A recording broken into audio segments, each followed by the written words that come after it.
Welcome to Hoppy Talk.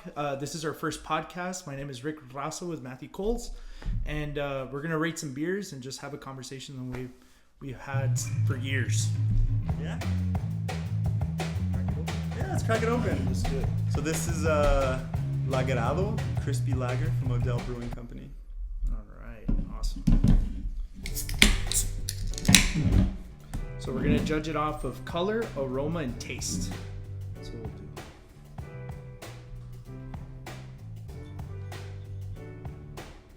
Get a little bit of head on there. Yeah,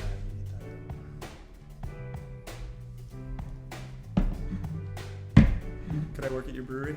Look at this. that. Yeah, that's perfect. So I guess the color a little bit pale, yellow, so traditional lager style, highly carbonated. You see all the bubbles on it. Nice head retention. The bubbles are bigger, though I like smaller bubbles in the beer. Like usually when you see very, very small bubbles, it's in darker beers. They tend to have more sugar. The carbonation likes it. It stays on there longer, frothier. If they're pressurized fermentations, and yeah, just depending on the types of beers. Like a lot of domestic beers, if you notice also, they'll have head and it dies down real quick. Mine doesn't even have head anymore at all? Yeah, and it's because of the style it is. It's a lager. Okay. You know, so a lot of lagers, they tend to do that. There is some styles of lager, though, that they tend to keep head retention like Oktoberfest. You'll see that thing just, warms up, and it also the correlation with temperature. Well, cheers. Let's see how Salud. it tastes. Cheers.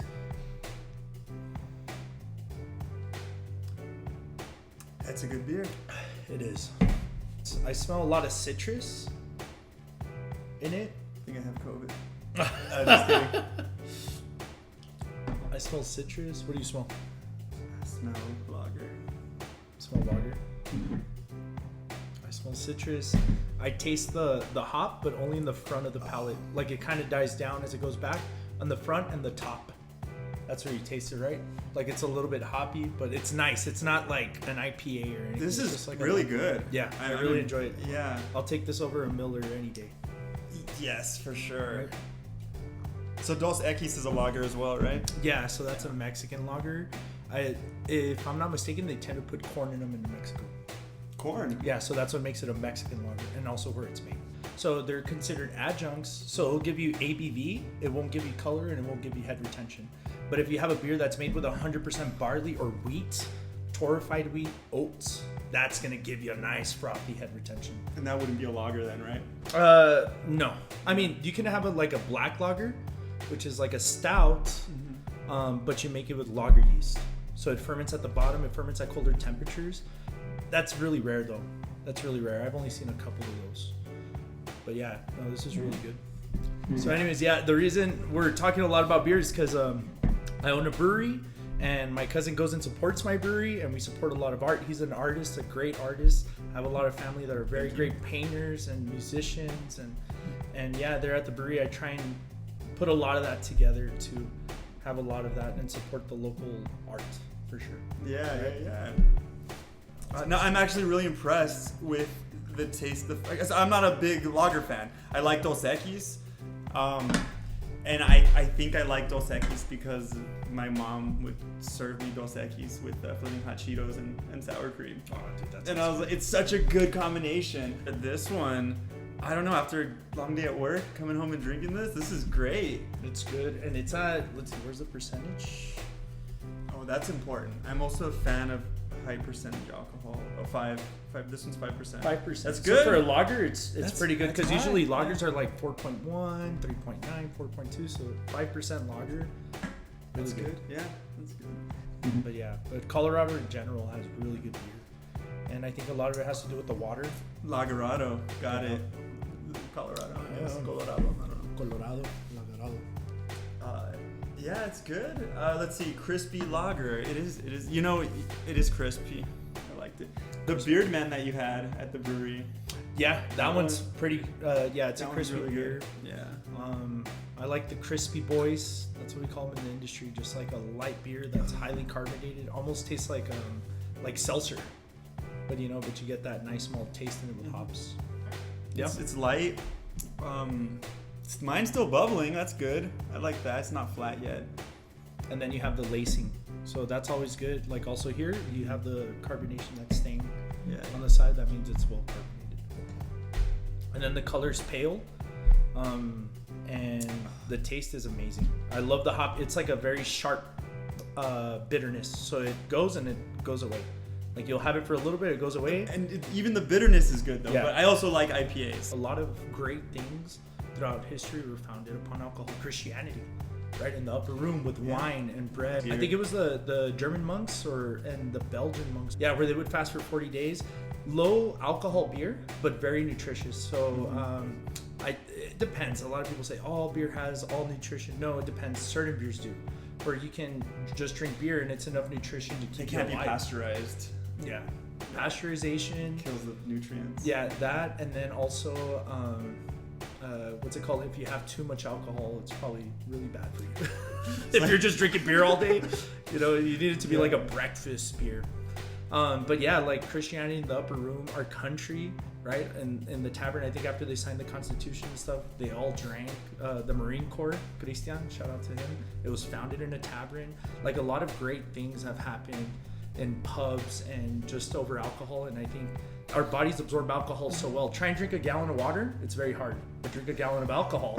You know what I mean? And then in good company, and it's not like the beer we're rating it's great, but I've had like really cheap beers with you and with my sibling, and there's some of the best times. I grew up on Miller High Life and Colt 45 and Mickey's. And, yeah, for sure. It's like Natty. We got Natty Ice. I know, natural ice, because it was more percentage, dude. It was scary. Well, the natural ice was the highest. Yeah, that one was like it? 5.6, I think. 5.6%, but a regular Bud Light's like 4.2. Right. Yeah. Now I'm drinking beers that are like 8. That's like common. But but it's like, I mean, it's about the people you're with. It relaxes you. It makes you feel comfortable.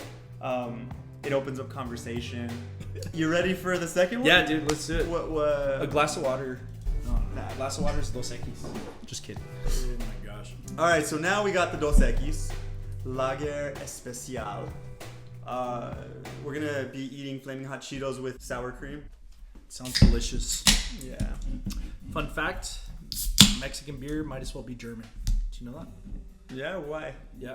So the Germans influxed in the 1800s, late 1800s, not only into the U.S. but Mexico. So like Anheuser-Busch, Bohemia, all these types of beers, they're super influenced by German and Czech Jones. See, look at that. This is better. This is better head. This is better. It is, right? Than the It looks like it. Than the Lagerado. Look at that. Yeah, the bubbles are smaller. That's what you were saying. Yeah. With the beer, really, Mexico didn't have beer like this till the German immigration or the Czech immigration. So like they influenced a lot of their music. It's also like the trombone, the tuba, the accordion. When you hear it in German music, they have it in Mexican music. They also went in and influenced the beer. Yeah, so a lot of the migration was for religious reasons, persecution. The Mennonites, right? They went down to Chihuahua and all that stuff. You're right. You can still see them here in El Paso. Like if you go to a Costco or Sam's specifically, or Walmart, you'll see people dressed up. I mean, they're not dressed up modernly, like the way we dress up. Yeah, but they're wearing the women are wearing the long dresses. Yeah, the long dresses. Yeah. The men are dressed up more like cowboys, and they only speak Spanish and German. Yeah, so and it's a northern Mexican thing. So like the music, the beer was highly influenced by them. Yeah. Fun fact too. Also, one of the oldest breweries in Texas was in El Paso. The Falstaff. This one was built like in 1908. It's in El Paso? It's in El Paso. Is it still here? Yeah, I've been to it. But, well, no, it doesn't, like, I've been to the building where the brewery was at. And some of the rooms are walk-in coolers. Isn't that cool? I'll take you. He's looking at me like, I need to fact check that. I want to save up money and buy it. I know. And be like the oldest brewery in Texas. One of the oldest breweries. I don't know. There might be older ones, but they're old. I mean, 1907. Yeah. Like think about that. That's older than Shiner Brewing Company. Yeah. Spotzel. It's Spotzel Brewing Company in Shiner, Texas.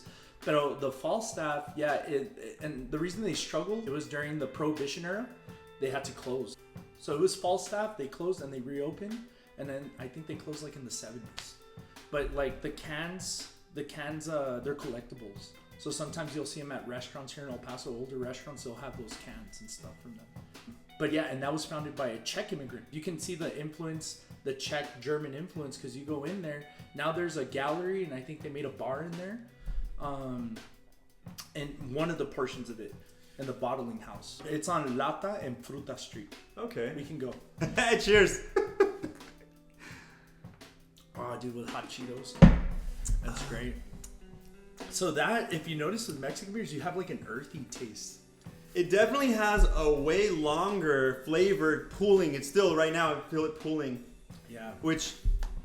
And it's not, the other one was more hoppy. It was. The other one, I would compare it more like fruity. This one's like more like, I don't want to say spice, but like pepper.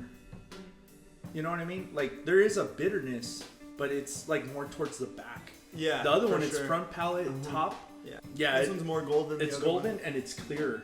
The other one's more pale. So like if you take out the condensation, yeah. When you take out the condensation, I can almost see your face through it. The other one, there was like a little bit of haziness. Yeah. Yeah. So it could have been dry hopped or whatever else process they did. Yeah, Dos Equis, 4.2%. So I think I like the Lagerado more. It was very good. And then 5%. That brings it up a few notches. That's like. I think also like these types of beers, if I go out to eat or something, I eat with these types of beers. Mm-hmm. Usually, I know people say, "Oh, mix a stout with chocolate cake or whatever," but I don't know. I like the light beers. Dos Equis is one of my go-to beers. Like, what's your favorite lager? Do you have one? A fest beer, Oktoberfest. Oktoberfest is good. I think a lot of people, when we think of lagers, you think of Bud Light and Budweiser, Miller, domestic lagers. But sure. If you have lagers are some of the hardest beers to make good. But when they're made well, they're the best beers in the world. I think like Fest beer is probably one of the best beers in the world. Which one? Fest beer, like Oktoberfest. Oh, Fest beers, yeah. Yeah, Fest beers, like that style. Sam Adams Oktoberfest is a good go-to beer for me also. Sam Adams, I'm okay with that. Like when I do Fest beers, I like the German ones. Like which one? Like Hofbrau, Polliner, Edinger. Yeah, those are like that's the one I wanted. That's what I see. St. Arnold's. Does St. Arnold's have an Oktoberfest? Yeah, they do. I'll grab the variety pack of that one all the time. Oh yeah, St. Arnold's is awesome. But your palate changes, right? Yeah, I think so. Because like, I mean, most of us would probably start off with whatever we could afford. And then we get used to that. And then we get some money. We're like, you know what? Let me try this brewery. $7 beer. Give me a break. And then you're like, dude, this is more than a 6-pack. Yeah, you buy a 6-pack of some cheap 4% beer, and you feel good. You drink it all. But then you go to the brewery and you get 2 beers, and it tastes way better, and you're more buzzed than you were because sometimes you get those 11%. That's my favorite one from your brewery, that pecan. Sometimes it reaches 11. Well, the first couple of times, I think the way I was measuring it was wrong. It wasn't, it had to have been 11. You labeled it as 11%, and I remember drinking 1 or 2 and feeling great. So maybe at one point it was, but I think it was my faulty equipment. That was me. Well, not faulty equipment. I was taking measurements with a refractometer, which measures with light. So you put some water, it calibrates it. So it reads 0, and then when you put some of the wort, which is beer before it's fermented, it reads a number on there, right? So I was like, but that one has oil. What, the wort? The pecan. It has oil. Like pecans have oil. Okay. So that number's skewed, right? Because oil and water don't mix, so it'd read higher. So what was it? What is it actually? I think the last batch it came out to like 6.8. That can't be right. I mean, did you taste it this last time? I haven't. It's good. It's still very good. You always have so many different beers. I have to try them all. I know. And I'm glad I tried the last. What was the Copperhead that you had? I think that was my favorite one for a while. And then now that Beardman one's really good. I think the pecan. Yeah, well, it's artisanal, right? Handmade. So you're gonna have some variation. The trick is it good, and then you have a tolerance for that variation, right? So like also as a small company, I'll buy grain, and sometimes like let's say I'm missing some chocolate malt. I'm only missing 2 pounds. Do I just say, nah, screw it, we're not gonna make it, and then I'm missing that beer? It's like, you know what? I'll add some black barley or something similar. I'll substitute. So sometimes it varies, you know. And I've chucked out beers. I've chucked out beers that are. Oh, like, you should call me. No, you don't want to drink it. I'm never gonna forget going to your brewery before it opened, and then you dunked a cup into. You were brewing out of a refrigerator. Oh, into a 5-gallon bucket. Into a 5-gallon bucket, and you all tried this. It was so good, and then we walked around the desert. I think, yeah, that was. Dude, you have good memory. It's a good memory. Yeah, it was fun. It does trip out people when it's like, dude, this guy's making beer with like something I have at home. Like I have a 5-gallon bucket. I have a fridge. I could, you know, and you can do. And that's the beauty about beer making that I do like. My favorite part of beer is designing the beer and then drinking it. In between it is a lot of work. But the way I see that as a fun thing is that there's engineering or processes that you can kind of think outside the box. Like things that you've never thought of, or equipment, the Yeti coolers. Mm-hmm. Some people make beer out of like inside. Yeah, because they're insulated. So you mash in, you put in the hot water, you leave the grain, and you cap it, and it keeps the temperature. Right? Like some of these homebrewers, it's like, dude, you should just be an engineer. Yeah, well, yeah, that's how it's you like, are. How do you figure it out? Yeah, you know. Well, I did it with a company. I had more of a budget, but some of these guys figure out things like with stuff from their house. Like who would think, yeah, I'll stick my wort in, or I'll mash in a cooler. That's pretty whack. Or a tamale pot. You know what I mean? Like, you know, it's just like, to me, it's like, wow, that's innovative. That's so funny. But yeah. But your wife was telling me you're a good cook. You'll just look in the fridge and be like, I'm just gonna put this and this together and this together, and like I think that's how you make your beer. Yeah, not that you do that all the time consistently, but you could. Like you understand the process. So like if like you had nothing, you only had a certain amount of ingredients, and you're like, I could freaking make a beer with this. Well, that's what I do with my. I try not to do that with my. Man. That's why. Yeah, the Beard Man came out like that. But see, those are seasonal, or I do them. It's a one-off. Like one time I made an avocado chili beer. It's like, let's see what happens. Yeah. I don't think I had that one. No, it ran out quick. It was good. Make another one. I could probably make it again. Was it just like whatever you had you made, or what? No. So that one I ordered some avocados. I got avocados, I got some purple corn from Chihuahua, and I was like, I want to make something that's like super from our area. I love avocados, and I added corn because it's like avocado on a corn tortilla with salt. I added salt in it, dude. It's amazing I didn't add pepper or something. You know, so it was like, all right, so you can kind of slap, but like your flagships, you try not to have those vary. So like my really consistent ones are like the blonde, the Comanche, the stout, too. But the ones that vary the most that are my flagships are the pecan and the pomegranate. Have you noticed that? The pomegranate, I've noticed the flavor change. The flavor and the color. And the color. And it has to do with the ingredients that I order. So like the farmer that I get the pecans from, he acquired another farm, which is a different type of pecan. So we were using Apache pecans, and the farm that he acquired were Pawnee. So he was like, you know what, I'll take these. And the Pawnees are delicious. You can taste it, but there's more oil in them. So when we went on Saturday, Sheila was like, the pomegranate's so good this time around. I hardly ever drink pomegranate, but I saw that the juice that I use, this time that I used it, was more orange. I was like, I don't know, let's see. And so I tasted it off the tap. I was like, dude, and I couldn't get enough of them. I was like, this is delicious, but the color's more orange. I like it to be more pink. But it just depends on the season of the pomegranates. It depends on the seasons of the pecan. But if you, like, for example, the Sleta, it's the same cinnamon, it's the same sugar, it's the same caramel. You know, those ingredients really don't change. The blonde is just grain and hops. The Comanche is just grain and hops with some corn. But, like, if you start getting local ingredients and stuff, it's going to change. And that's the truth of the matter, because I've never made two of the same paintings. I never have. I want to. I think I want to start now. Like I have a really large body of work that a lot of it I've sold, and I kind of want to go back and like the ones I've sold, redo them. Like, you know, and they'll be different, and that's the artisan part. It'll be impossible for me to make it exactly the same, and I wouldn't want it to be exactly the same Because depending on where the moon is in the sky, you know. I think right now that I only serve in my tap room, it's okay. It could change. But once you distribute, you go into the market's mean. Yeah. Bud Light better taste like Bud Light. Yeah. Miller better taste like Miller. You don't have somebody explaining it to you or telling you. You know what? It's going to be a bartender back there. It's just like, what do you want? They serve it to you, and it better be the same. So, and I've been in that market, and I know how to do that. It's very hard to do when you're using natural ingredients, so you better do that with more simple beers or ingredients that are more consistent. And you can't mess with it. You know, I just told you, oh, well, I'll put some chocolate malt. If it's out in the market, it has to be like, you got to wait. Because then people are going to complain, or they're going to be like, oh, that brewery.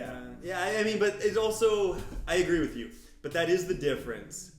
That, I chugged mine because no, I still have some. Yeah, I know. It's because that's why I like a little glass. You get double. Nah, just double the amount. Yeah, this one, for look and color, this one's nicer. Yeah. But for ABV and flavor, I like the Lagerado. The other one, yeah, you can tell it's more artisanal. Exactly. So there is something said about consistency. Like, there's things I love that are consistent, and I love them, and I wouldn't want them to change, you know. And there's like your pecan beer. Just kidding. Yes. Yeah, Why do you want to change it? I don't know. The pecan beer stays within the threshold of it being amazing for me. Like, I don't think I've ever had your pecan beer where I'm like, it didn't come out right. It's never happened. It's like, no, it has. Did I tell you once? One time, yeah. It was sour. Oh, but I didn't make it. Or somebody else made it. Yeah. I do. You know, I remember that. Which I'm glad, by the way. So like stuff like that, like even something like that, like as a business owner, I need to know when something's wrong, and like I trust in people that really do love me and care about my business and myself and my family. Like, hey, dude, this isn't right. Charm is being able to tell anyone the truth, and they love you for it. That's a skill that I think everyone should have. You say the truth, and you say it in such a way that they love you. That's another thing. I think it's like, hey, you know what? Claw and scratch your way into something.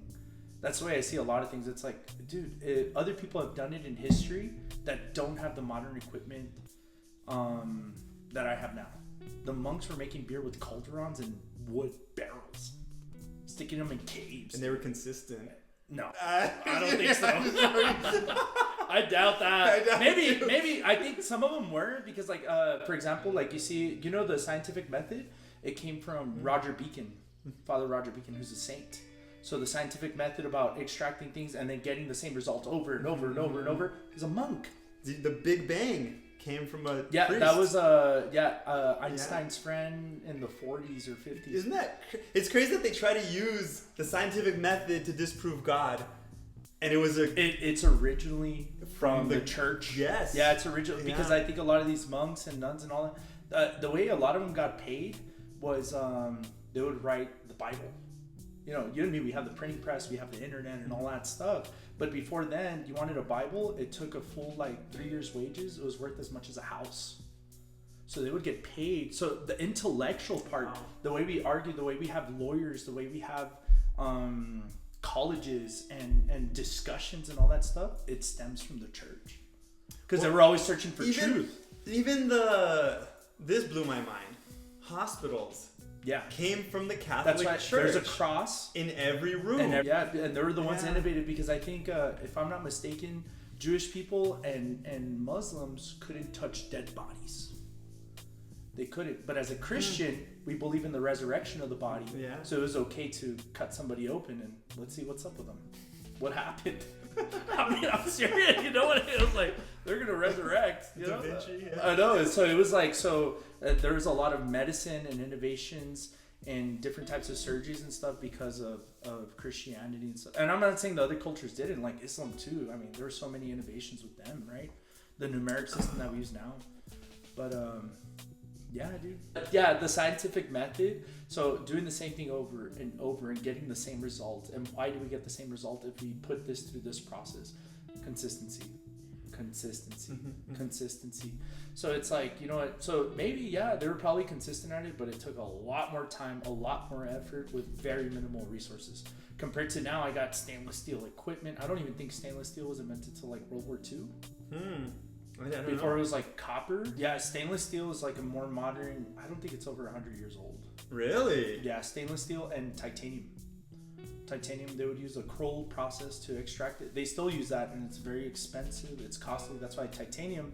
It's very strong, awesome material. We use it for space. We use it for air. I was the one studying that, and I didn't finish. But yeah, But you're doing something better. I don't know. You know Maybe. what? The grass is always greener on the other side. Maybe, yeah. If you went through school, you'd be in my position. You'd have your 9 to 5.